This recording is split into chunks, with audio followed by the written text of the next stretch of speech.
DNA replication. At the end of this video, students should be able to describe DNA replication and the major proteins involved in the process. What is DNA replication? According to dictionary, the word replicate means to make an exact copy or to reproduce. Thus, DNA replication refers to the synthesis of complementary new daughter strands from the parental strands of the whole DNA.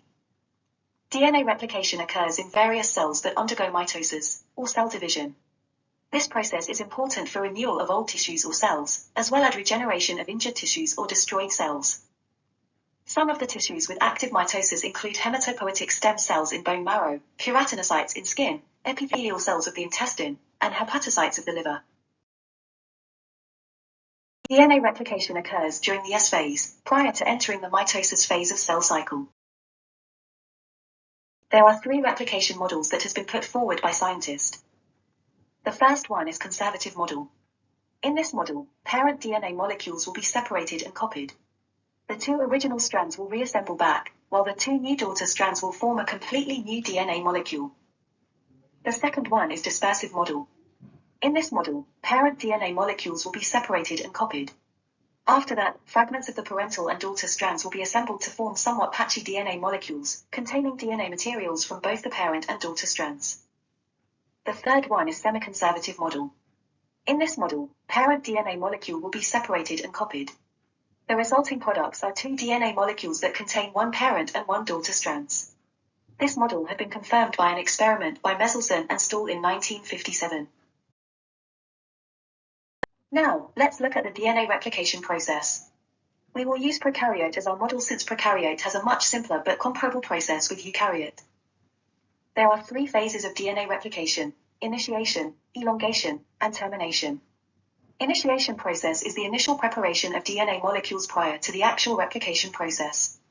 It involves recognition of the replication starting point, unzipping DNA double helix, and assembly of the replication machineries. Replication starting point is known as the origin of replication or ORI. It is a single, unique area of DNA rich with AT sequence. AT base pairs have weaker hydrogen bonds compared to CG, which will facilitate melting or opening up of DNA double helix. At the start of replication, DNA A will bind to specific sequences within ORI known as DNA A binding boxes. This will cause melting of ORI with slight opening of the helix known as replication bubble. Next, DNA B accompanied by DNA C will bind to the single-stranded DNA at the replication fork of replication bubble. DNA B is a helicus that will open up the neighboring double helix. Forcing break of the helix requires energy supplied by ATP. As the helix is being opened, the DNA will fold onto itself and become entangled. This is known as supercoils. Supercoiling will make the helix more difficult to open by DNA B or helicus. Thus, DNA topoisomerases 1 and 2 will resolve this problem by neutralizing the supercoil formation. Back at the replication fork, as DNA B separates the 2 parental strand, single-stranded DNA tends to reassemble into double helix. To prevent this, single-stranded DNA binding protein will attach to them and keep the 2 strands apart. Next, DNA G, also called primase, will attach to the 3' region of the template strand and produce a short RNA primer. The primer will serve as the 5' region of the new complementary daughter strand to be synthesized. During RNA primer synthesis, ribonucleoside phosphates ATP, UTP, CTP, and GTP will be the substrates molecules. Energy required for primer synthesis will be provided by the phosphate group. After initiation, elongation process will take place. During elongation, deoxynucleotides will be added onto primer and elongate the primer sequence to form a new daughter strand. The important enzymes in elongation process are DNA polymerase III, DNA polymerase I, and DNA ligase. First, DNA polymerase III will recognize the primer and continues adding deoxynucleotides after it. The new strand is synthesized at 5' to 3' direction. New strand that follows the direction of replication fork is called a leading strand. New strand that follow the opposite direction is called a lagging strand. During new strand synthesis, deoxyribonucleotide triphosphates DATP, DTTP, DCTP, and DGTP will be used. Similarly, energy for strand elongation will be provided by the phosphate group. Synthesis of new strand away from the replication fork progression will produce many short, interrupted fragments. They are known as Okazaki fragments. DNA polymerase III adds on deoxynucleotides through its 5' to 3' polymerase activity. It also has a proofreading activity to check for any error. If error is detected, DNA polymerase III will remove the wrong deoxynucleotide via 3' to 5' exonuclease activity and replace it with the correct deoxynucleotide via 5' to 3' polymerase activity. The activities of DNA polymerase III is shown in this figure.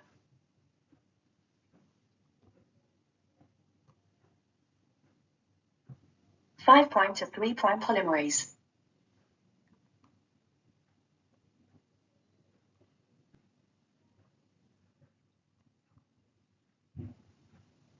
3' to 5' exonuclease. Back to 5' to 3' polymerase.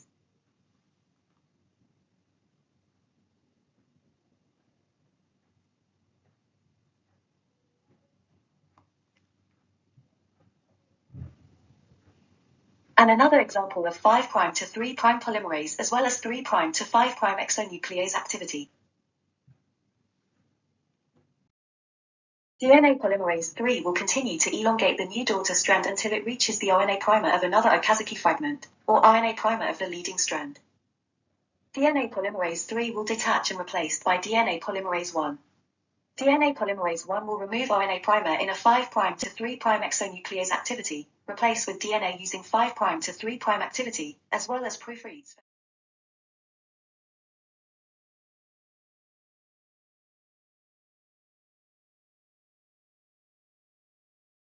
The activities of DNA polymerase I are shown in this figure. 5' to 3' exonuclease activity to remove the RNA primer. 5' to 3' polymerase activity to replace with DNA, also one base at a time. 3' to 5' exonuclease activity for proofreading. DNA polymerase I can only remove RNA primer and replace it with DNA, but the two Okazaki fragments remain separated. They will be joined together by DNA ligase.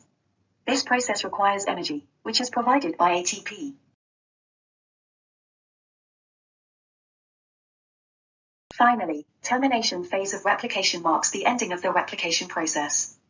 A signal protein will bind to the replication termination, known as TER, on the DNA to stop the replication fork progression. To summarize the events, DNA A binds to ORI. AT-rich melts and forms a replication bubble.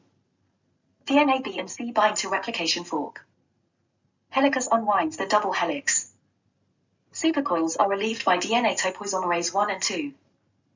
Single-stranded DNA binding proteins keep two strands separated. DNA G or primase binds and synthesizes RNA primer.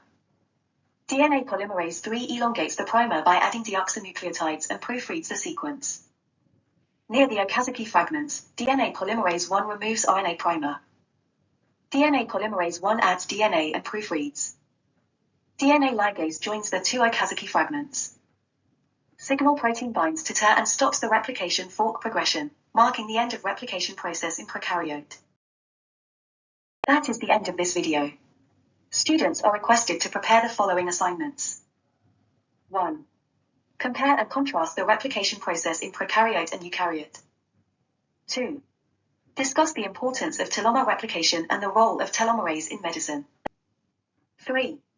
List some examples of replication inhibitors and describe their mechanism of actions. There are 3 quiz questions in this video. Please pause the video and answer the question accordingly. Please note that mark will not be given for this quiz. However, your examination questions will follow the same format as the quiz questions provided in this video.